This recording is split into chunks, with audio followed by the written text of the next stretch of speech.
The average business runs about 3 experiments every month, but the top 1% runs over 1,000 experiments every year.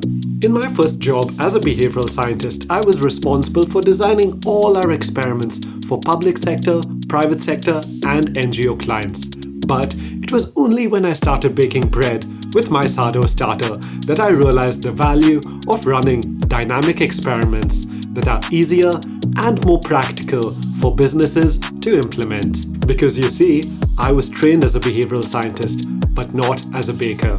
Today, I wish to share the lessons that I learned as a sourdough baker so that you have all the active ingredients you need for your business to rise.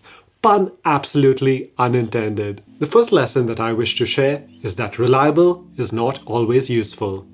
Before running an experiment, ask yourself, am I running a diligent experiment or a dynamic experiment? Diligent experiments are robust tests that explore complex relationships, providing a scientific inquiry into research questions, whereas dynamic experiments are flexible, resource-savvy tests that focus on achieving simple and practical goals. A baker's goal is not scientific inquiry, even though I appreciate there's a complex system of interactions involved, including hydration percentages, strength of the starter, humidity factors, so on and so forth. When I am baking, all I care about is making the best possible loaf with the ingredients that are available to me. The same is true in experimenting in business.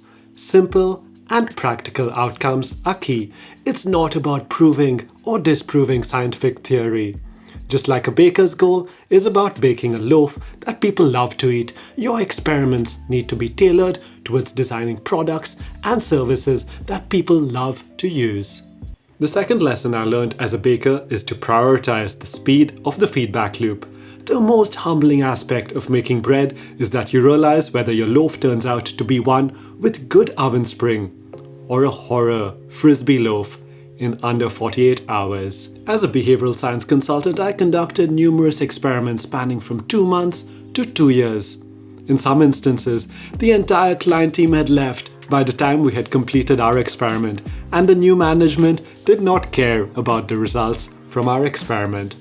In another instance, the technological change meant that our scientifically valid results could not be implemented in practice. In hindsight, most of my experiments were designed with a focus of accuracy rather than speed, which stems from my training as a scientist. When it comes to business experimentation, focus on small, continuous improvements that you can make rather than big changes that you may not have the time to see through. Improving your business by 1% is not always noticeable, but it can be far more meaningful if it can be sustained in the long term. When my sourdough bread is on point, the entire loaf is consumed in one sitting. If I end up with a horror frisbee loaf, I notice how much is tossed into the compost pile. This quality of rich behavioral data is a scientist's dream. You will never get to improve the quality of your product unless people get to taste it. So get out there and start experimenting. Here's my recipe for running experiments. 1. Before you get started, always ask yourself, what does good look like? 2. Run a dynamic experiment, changing multiple variables if you believe it can improve the outcomes for the people you serve. 3. Focus on the speed of the feedback loop so you can get 1% better a little quicker every time. May you be happy, may you be peaceful, and may we all be financially well.